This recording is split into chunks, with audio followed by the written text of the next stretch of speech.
guys, እንዴት ናችሁ? እኔ በጣም ነው የሚደብረኝ እንደዚህ አይነት ነገር። ይወድ የኔ ፍቅር ተነሳሽ፣ በላሽ፣ ጠጣሽ ምናምን የሚል ሙድ አለ። በጣም ነው የሚደብረኝ። ሃናን ታሪክ ኢትዮጵያ ውስጥ ከሚገኙ ቆንጆ አርቲስቶች መካከልና በቁንጅናዋ ብቻ ሳይሆን ሚሊዮነር በመባል ግንባር ቀደምትነትን ይዛለች። ሃናን ታሪክ በሀገራችን ውስጥ ከሚገኙ ቆንጆ አርቲስቶች መካከል አንዷ ናት። ሃናን ታሪክ ከፊልሙ ባሻገር አዲስ ዌይ የሚባል ሪል ስቴት አቋቁማ ያንን ሪል ስቴት ማኔጀር ናት፣ ባለቤት ነው። አዲስ ዌይ የሚባለውን ሪል ስቴት የሚያስተዳድርላት ባለቤቷ መላክ ብርሃን ነው። የሃናን ታሪክ የገቢ ምንጭ እንደዚህ አይነት ሌክዠሪ ላይፍ የምትኖረው መቼም በፊልም ብቻ እንዳልሆነ ላሳውቃችሁ እወዳለሁ። ይሄ ህዝብን ማሞኘት ነው። ብዙ አይነት ማስታወቂያዎችን ትሰራለች። ለምሳሌ የሳምሰንግ፣ አዲስ ዌይ፣ የሷ የሪል ስቴቷ፣ ሮያል ፎም፣ ካኖን ፕላስ፣ ኤንሲአይ ፈርኒቸር፣ ማክ፣ ዲያጎ ብዙ ምርቶች ላይ ብራንድ አምባሳደር ሆና እስከ 100 ሚሊዮን እስከ 50 ሚሊዮን የሚደርስ ረብጣ ብሮችን ወደ ካዝናዋ ታስገባለች። ይቺ ቆንጅዬ እንስት ወጣት በተለየ ደግሞ መናገር የምፈልገው ሙሉ ኢትዮጵያ አይደለችም፣ የአረብ ክልስ ናት። እሷ በአንድ ኢንተርቪው ላይ እንደተናገረችው የልብናኒ ክልስ ነው።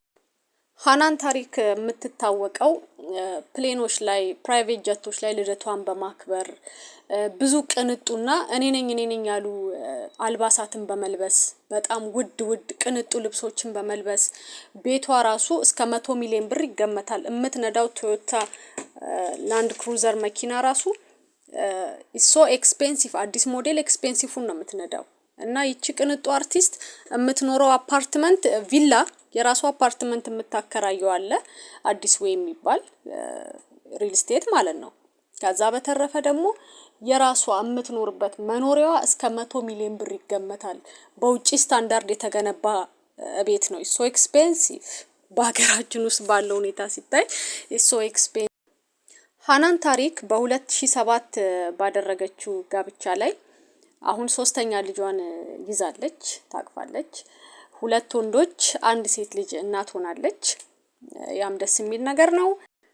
በዚህ በሚከፈላት የማስታወቂያ ገንዘብ ልደቷን ፕራይቬት ጀት ላይ ብታከብር ቁርሷን ፈረንሳይ፣ ምሳዋን ጀርመን ብትበላ የሚገርም ነገር አይደለም። ቢኮዝ በማስታወቂያ የሚከፈላት ገንዘብ ረብጣ ገንዘቦች ናቸው። በዶላር ሚሊዮን ነው የሚከፈላት እና አንገቷ ላይ የምታረጋቸው ወርቆች፣ የምትጫማቸው ጫማዎች፣ የምትለብሳቸው ልብሶች፣ ብራንድ፣ ሁሉም ነገር በጣም ውድ ነው። እንደተለመዱት እንደ ሀገራችን አርቲስቶች እሷን ፕላስቲክ ሰርጀሪ ያሰርታለች። እንደተለመደው ዳሌዋ ላይ ፕላስቲክ ሰርጀሪ ያሰርታለች፣ ዳሌዋ ላይ እንደምታዩት። ከዛም በተረፈ ቅንድቧን ተሰርታለች። ጸጉሯ ደግሞ ፊት ለፊት ላይ ግንባሯ አካባቢ ተሰርታለች። ጸጉሯንም ቱርክ እንደሚሰሩት ሌሎች አርቲስቶች ግንባሯ ላይ ጸጉሯን አስመጥታለች፣ ወደ ፊት ለፊት መጣ አድርገዋለች። ግንባራም ነበረችና ይሄ ሁሉ በገንዘብ ነው፣ በነፃ የሚመጣ አይደለም።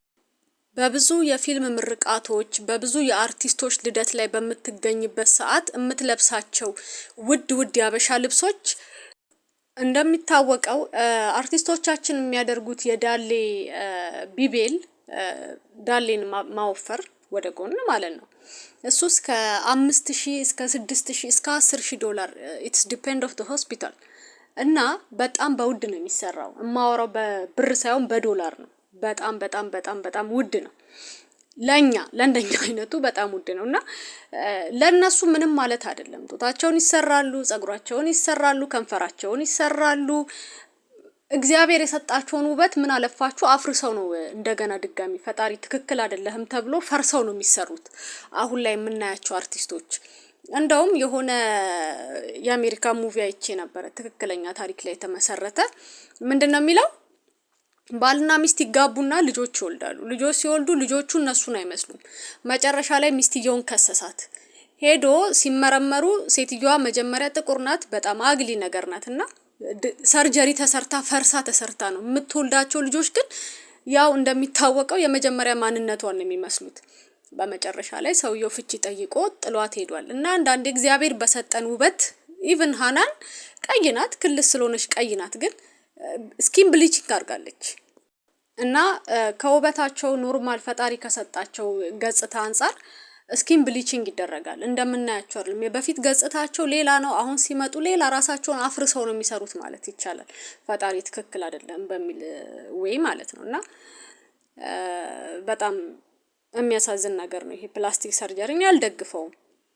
እና ጋይስ ቻናሌን ሰብስክራይብ እያደረጋችሁ ምሰድቡኝንም አመሰግናለሁ፣ ምታበረታቱኝንም ቴንኪው፣ ክበሩልኝ። እኔ ጀስት እዚህ ጋር የማየውን ነገር ነው የማቀርበው።